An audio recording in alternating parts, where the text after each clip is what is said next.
నమస్కారం వార్తలకు స్వాగతం. ముందుగా ముఖ్యాంశాలు. స్టాఫ్ నర్సులకు పోస్టింగ్ ఆర్డర్లను పంపిణీ చేసిన CM Revanth Reddy.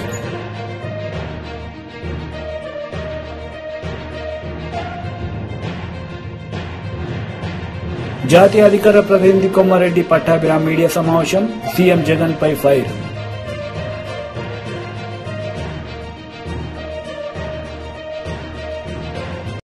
Staff నర్సులకు posting ఆర్డర్లను పంపిణీ చేశారు సీఎం రేవంత్ రెడ్డి. ఈ సందర్భంగా ఆయన మాట్లాడారు. మేము ఉద్యోగాలు ఇస్తుంటే అవాకులు చెవాకులు పలుకుతున్నావు కదా, ఒక్కసారి ఇక్కడున్న కెమెరామెన్లకు నేను వాళ్ళ సంతోషాన్ని చూడండి, ఆడబిడ్డల కళ్ళల్లో ఆనందాన్ని హరీష్ రావుకు వాళ్ళ మామకు చూపించండి. పేదోళ్ల పిల్లలకు ఉద్యోగాలు ఇస్తే, ముఖ్యంగా ఆడబిడ్డలను ఆదుకుంటే ఆ సంతోషం ఎట్లుంటుందో ఆ కుటుంబానికి చూపించండి. మీ కుటుంబంలో ఉన్న వాళ్ళందరికీ ఉద్యోగాలు ఇవ్వడం కాదు, మా పేదోళ్ల బిడ్డలకు వాళ్ళ కుటుంబాలలో చదువుకున్న యువతీ యువకులకు ఉద్యోగాలు ఇస్తే ఆనందం ఎట్లుంటుందో, ఈ మరవలేని ఆనందమైన క్షణాలు ఈ ఎల్బీ స్టేడియంలో నలుమూలల ఈ సంతోషం అలుపుకున్న ఈ పూర్తి వీడియోను అటు చంద్రశేఖరరావుకు ఇటు హరీష్ రావుకు చూపించాల్సిందిగా కోరుకుంటూ, ఈరోజు వైద్య ఆరోగ్య శాఖలో ఉద్యోగాలు నియామకాలు చేపట్టినాం. తొందరలోనే పోలీస్ శాఖలో ఉద్యోగాలను చేపడతాం. ఆ తర్వాత తెలంగాణ పబ్లిక్ సర్వీస్ కమిషన్ నుంచి అన్ని శాఖలలో ఉన్న ఉద్యోగ ఖాళీలను భర్తీ చేసే బాధ్యత మా ప్రభుత్వం తీసుకుంటుందని మాట ఇస్తూ, ఇక్కడ అందరికీ వివిధ జిల్లాల నుంచి ఈరోజు ఎంపికైన అభ్యర్థులకు అందరికీ కూడా అక్కడ కౌంటర్లు పెట్టినాం. ఆ కౌంటర్ల ద్వారా క్రమశిక్షణతో మీ నియామక పత్రాలు తీసుకోండి. కొంతమందిని వేదిక మీద సింబాలిక్ గా ఇచ్చినా మీరు మీ కుటుంబ సభ్యులు మీ నియామక పత్రాలు తీసుకొని వెళ్ళి, ఈరోజు స్టాఫ్ నర్సులు అంటే కుటుంబ సభ్యులు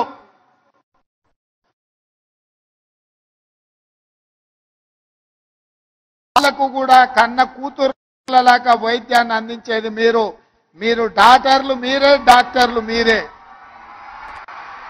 కష్టంలో వచ్చిన వాళ్లకు ఒక నమ్మకాన్ని విశ్వాసాన్ని కల్పించి వాళ్ళని ఆరోగ్యం కుదుట పడే విధంగా సపర్యలు అందించేది మీరే.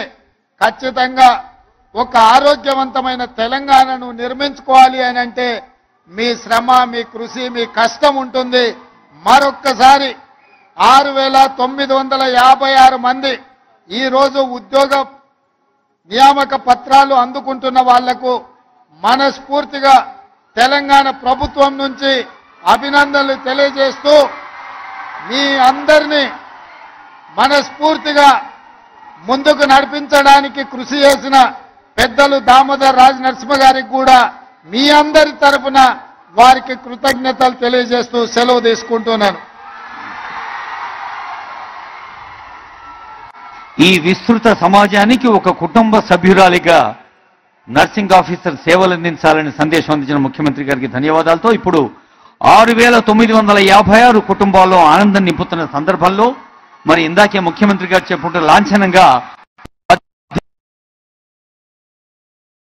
బీజేపీ రాష్ట్ర అధ్యక్షుడు కిషన్ రెడ్డి మీడియా సమావేశం నిర్వహించారు. ఈ సందర్భంగా పలు అంశాలపై ఆయన మాట్లాడారు. కార్యక్రమం అమలు చేశారు. మేము అధికారంలోకి వస్తే గ్రామ సభలు పెట్టి గ్రామ సభల ద్వారా లబ్ధిదారులను ఎంపిక చేస్తామని పదే పదే నేటి ముఖ్యమంత్రి ఆనాడు ప్రకటించడం జరిగింది. నేను ఈరోజు ముఖ్యమంత్రి గారిని అడుగుతా ఉన్నాను, గ్రామ పంచాయతీలు లేకపోతే గ్రామ సభలు ఏ రకంగా ఏ ప్రాతిపాదికన గ్రామ సభలు పెడతారో చెప్పాల్సినటువంటి అవసరం ఉంది. ఎందుకంటే గ్రామాలలో ప్రభుత్వ పథకాలకు సంబంధించినటువంటి లబ్ధిదారుల ఎంపిక గ్రామ సర్పంచ్ నేపథ్యంలో, గ్రామ సర్పంచ్ నేతృత్వంలో గ్రామ సభల ద్వారానే ఎంపిక చేయాల్సిన అవసరం ఉంటుంది.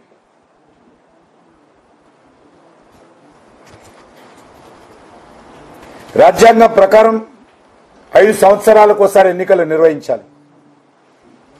ఎప్పుడు నిర్వహిస్తారో తెలియదు. కానీ అప్పటి వరకు ఉన్నటువంటి సర్పంచులను మరి కొనసాగించాల్సినటువంటి అవసరం ఉంది. స్పెషల్ ఆఫీసర్లతో గ్రామ పంచాయతీలు కొనసాగించాలనుకోవడము మరి అది మరింత గ్రామ పంచాయతీల వ్యవస్థను నిర్వీర్యం చేయడం అవుతుంది. అభివృద్ధి కార్యక్రమాలు ఆగేటువంటి అవకాశం ఉంటుంది. సంక్షేమ కార్యక్రమాలు ఆగిపోతాయి. కాబట్టి గ్రామ సభలే లక్ష్యంగా పెట్టుకున్నటువంటి ప్రభుత్వ పథకాలు ఎంపిక ఏదైతుందో అది ఆగిపోయేటువంటి అవకాశం ఉంటుంది.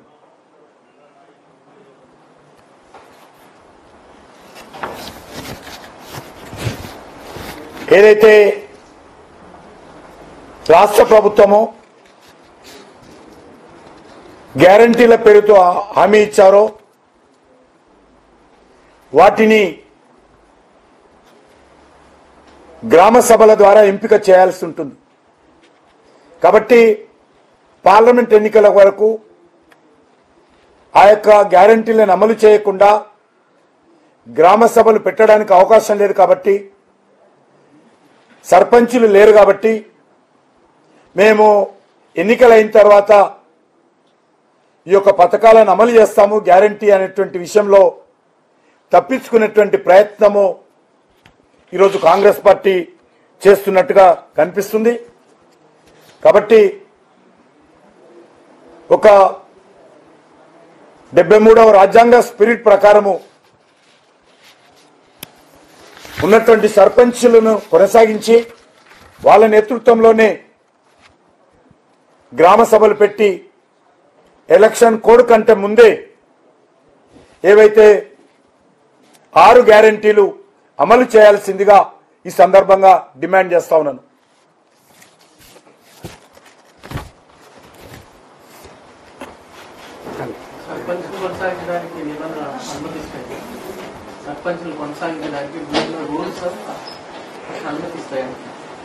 ఉన్నాయి. సర్పంచులను కొనసాగించడానికి గత BRS leader Karne Prabhakar press meet నిర్వహించారు. ఈ సందర్భంగా పలు అంశాలపై ఆయన మాట్లాడారు. వర్కింగ్ ప్రెసిడెంట్ కేటీఆర్ గారి పైన మా పార్టీ సీనియర్ లీడరు ఎమ్మెల్యేగా ఉన్నటువంటి హరీష్ రావు గారి పైన నోటికి వచ్చినట్టుగా మాట్లాడడం దురదృష్టకరం. ఇవాళ పిసిసి ప్రెసిడెంట్గా ఉన్నటువంటి ముఖ్యమంత్రి హోదాలో కొనసాగుతున్నటువంటి రేవంత్ రెడ్డి గారి వ్యాఖ్యల్ని తీవ్రంగా ఖండిస్తా ఉన్నాం. బాధ్యత మర్చి మాట్లాడుతున్నటువంటి రేవంత్ రెడ్డి గారు బాధ్యతతోటి మీరు ప్రజలకు ఇచ్చినటువంటి హామీలని నెరవేర్చాలని ఒక బాధ్యత కలిగినటువంటి ప్రజల గొంతుకగా మారినటువంటి మీరు ఇచ్చినటువంటి హామీలను మాత్రమే ప్రజల ముందు పెట్టి ఈ హామీలను నెరవేర్చాలని అడుగుతున్నటువంటి ప్రతిపక్షంగా మేము అడుగుతా ఉన్నాం. నిజానికి మాకేం తొందర లేదు. మేమే చాలా స్పష్టంగా 3వ తేదీ నాడే ఫలితాలు వచ్చిన మరుక్షణం చెప్పినటువంటి మాట, కాంగ్రెస్ పార్టీ అధికారంలోకి రావడాన్ని అభినందిస్తూనే 5 సంవత్సరాల్లో వీళ్ళ హామీలు అధికారంలోకి రాగానే చేస్తామన్నటువంటి హామీలు, దీర్ఘకాలికంగా చేస్తామన్నటువంటి హామీలు తప్పకుండా అప్రమత్తంగా ఉండి ప్రజలకు చేర్చే విధంగా, ప్రజలకు అందుబాటులోకి వచ్చే విధంగా మా బాధ్యతను తీసుకుంటామనేటువంటి మాట చెప్పినాం. కానీ దురదృష్టం, రేవంత్ రెడ్డి గారు మాట్లాడుతున్నటువంటి భాష చూస్తే మా పార్టీ చచ్చిపోయింది అని మాట్లాడుతూ ఉన్నాడు. నేను ఇవాళ రేవంత్ రెడ్డి గారిని అడుగుతా ఉన్నాను, సరే రేవంత్ రెడ్డి గారు ఇవాళ ఆ పార్టీలో అరువొచ్చిన నాయకుడు, ఆ పార్టీలో ఉన్నటువంటి నాయకులకు శక్తి సత్తలేక అరువు తెచ్చుకున్నటువంటి నాయకుడితో ఇష్టం వచ్చినట్టుగా మాట్లాడిస్తున్నట్టు కనిపిస్తూ ఉన్నది. మేము సూటిగా ఒకటి అడుగుతా ఉన్నాం, ఈ దేశంలో ఉన్నటువంటి తెలంగాణ కాకుండా మిగతా 27 రాష్ట్రాల్లో కాంగ్రెస్ పార్టీ కేవలం 2 రాష్ట్రాల్లో మాత్రమే అధికారంలో ఉన్నది. అది అబద్ధపు హామీలు చెప్పి ఇష్టం వచ్చినట్టుగా వాగ్దానాలు చేసి ప్రజల్ని ఎమర్పాటు గురి చేసి ఓట్లు వేయించుకున్నటువంటి 2 రాష్ట్రాలు, ఒకటి కర్ణాటక, మరొకటి తెలంగాణ. ఈ 2 రాష్ట్రాలు మాత్రమే మీ పార్టీ ఉందన్నటువంటి విషయాన్ని మీరు మర్చిపోయి మిగతా 25 రాష్ట్రాల్లో మీ పార్టీ చచ్చిపోయింది అన్నటువంటి మాట మీరే చెప్తా ఉన్నారు. మిగతా 26 రాష్ట్రాల్లో కాంగ్రెస్ పార్టీ బొంద వెట్టబడ్డది అనేటువంటి మాట మీరే చెప్పడం మీ పార్టీకి మంచిది కాదు అన్నటువంటి విషయాన్ని ఈ సందర్భంగా రేవంత్ రెడ్డి గారికి గుర్తు చేస్తా ఉన్నాను. ఇవాళ ఈ దేశంలో కాంగ్రెస్ పార్టీ ఎక్కడా అధికారంలో లేదు. కేవలం అబద్ధపు హామీల ద్వారా వచ్చినటువంటి 2 రాష్ట్రాలు మాత్రమే. అది కూడా ఇవాళ కర్ణాటకలో ఏం జరుగుతుందో, తెలంగాణలో ఏం జరుగుతుందో ప్రజల ముందున్నటువంటి సత్యం, ప్రజలు చూసినటువంటి, ప్రజల కళ్ళ ముందున్నటువంటి సత్యం. కర్ణాటకలో ఉచిత హామీలని చెప్పి ఏం నెరవేర్చిండ్రు, తెలంగాణలో minister Chelluboina Srinivas Venugopalakrishna press meet నిర్వహించారు. ఈ సందర్భంగా టీడీపీ నేతలపై ఆయన మండిపడ్డారు. మన ఉద్దేశం ఏమిటి? ఇప్పుడు సిబిఎస్ఈ ఉంది, ఎస్ ఆమోదం జరిగిన తర్వాతే కదా. ఎస్ఎస్సి బోర్డు ఉంటుంది, దానికి తోడు ఇప్పుడు సిబిఎస్ఈ సిలబస్ ఉందా? ఎస్ఎస్సి బోర్డు ఉండగా ఉంది కదండి. కాదు, సిబిఎస్ఈ ఉందా లేదా?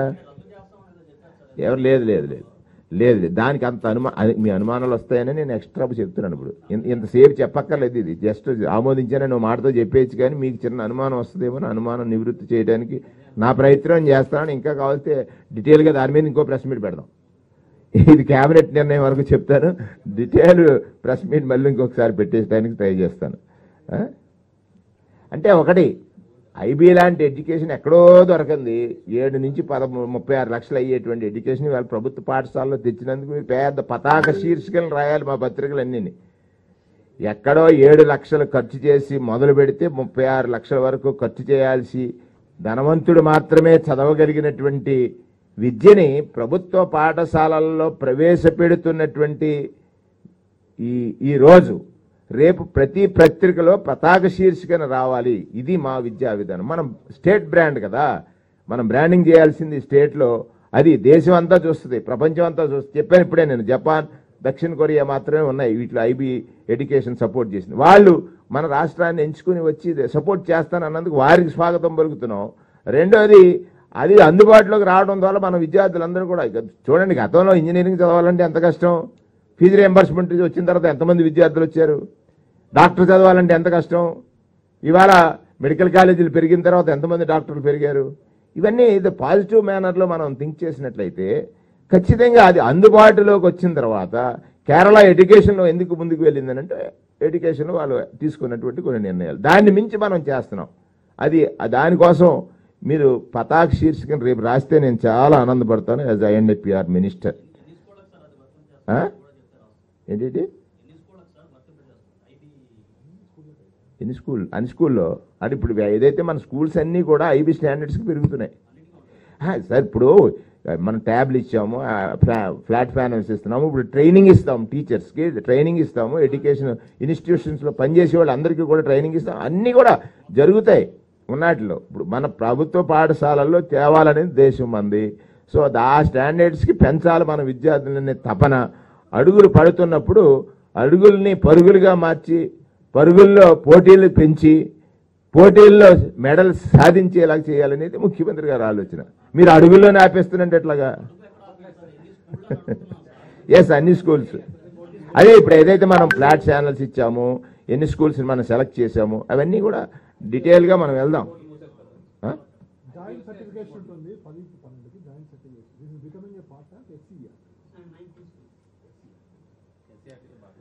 అదే ప్రభుత్వ బడుల్లో ఐబీ భాగస్వామ్యాన్ని ఐబీని భాగస్వామి అంటే దే ఆర్ పార్ట్నర్స్. అది మనకి భాగస్వామ్యం కావడాన్ని మనం మంత్రిమండలి ఆమోదం తెలియజేసింది. అలాగే రాష్ట్ర వ్యాప్తంగా ఉన్నటువంటి అన్ని విశ్వవిద్యాలయాల్లో బోధనేతర సిబ్బంది పదవీ విరమణ వయస్సు విశ్వవిద్యాలయాల్లో బోధనేతర సిబ్బంది పదవీ విరమణ వయసుని 60 నుంచి 62 సంవత్సరాలు పొడిగిస్తూ మంత్రిమండలి ఆమోదం తెలియజేసింది. ఆ ఏపీ డిస్కమ్లకి 1500 కోట్ల రుణాలుపై ప్రభుత్వ గ్యారంటీని ఇస్తూ మంత్రిమండలి ఆమోదం తెలియజేసింది. అత్యంత మారుమూల గిరిజన ప్రాంతాల్లో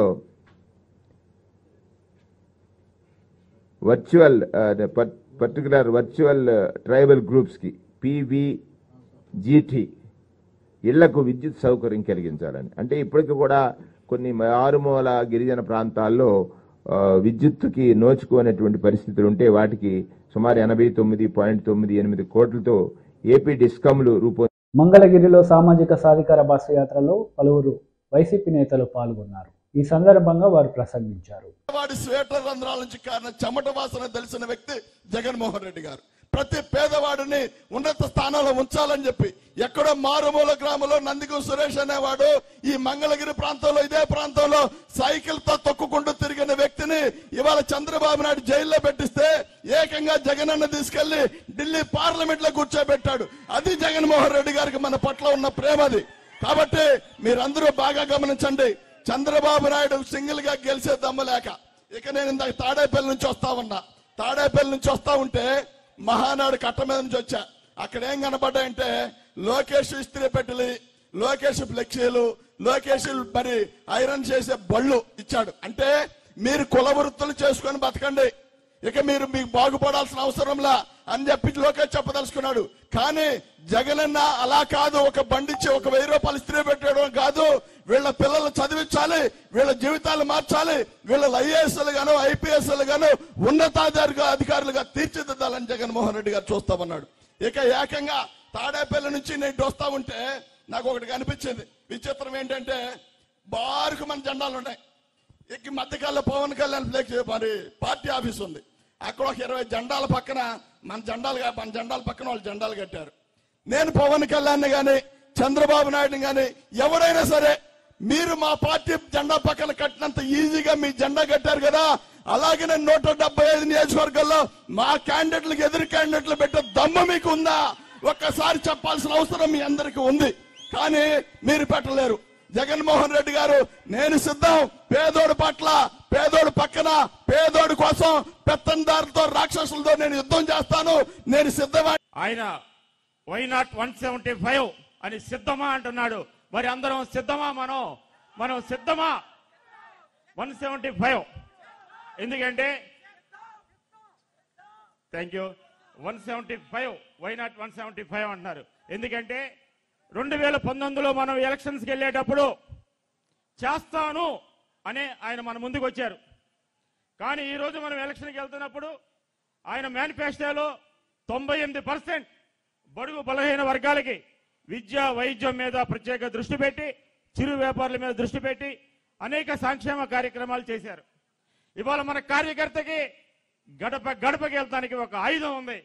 ఆ ఆయుధమే జగన్మోహన్ రెడ్డి గారు చేసినటువంటి సంక్షేమ పథకాలు.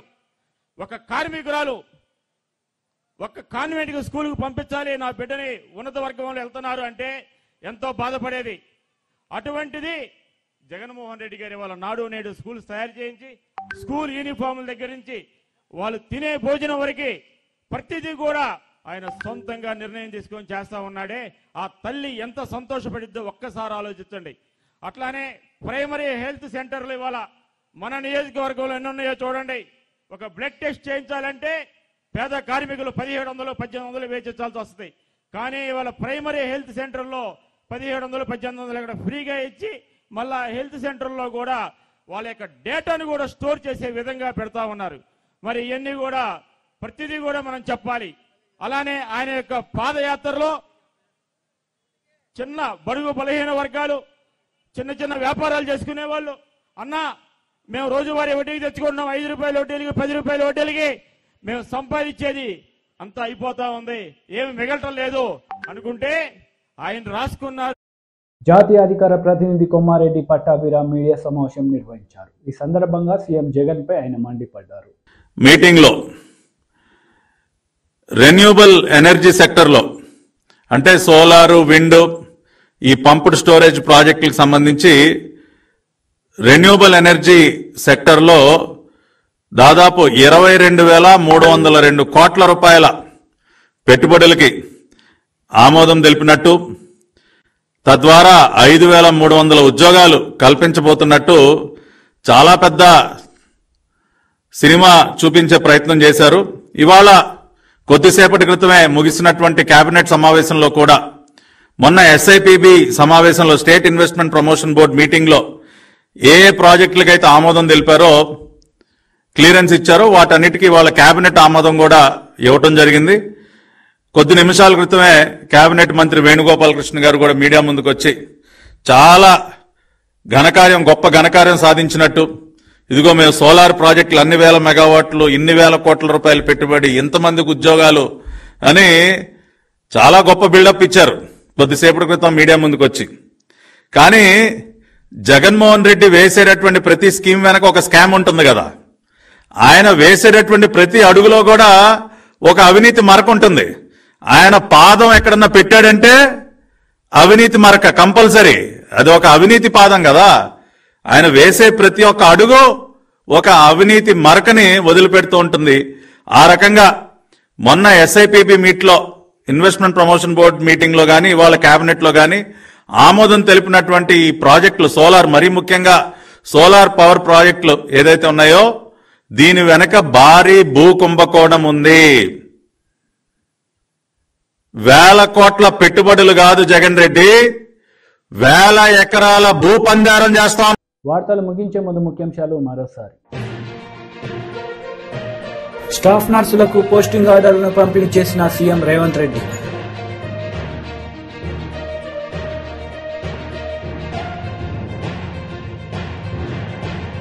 జాతీయ అధికార ప్రతినిధి కొమ్మారెడ్డి పట్టాభిరామ్ మీడియా సమావేశం, సీఎం జగన్ పై ఫైర్.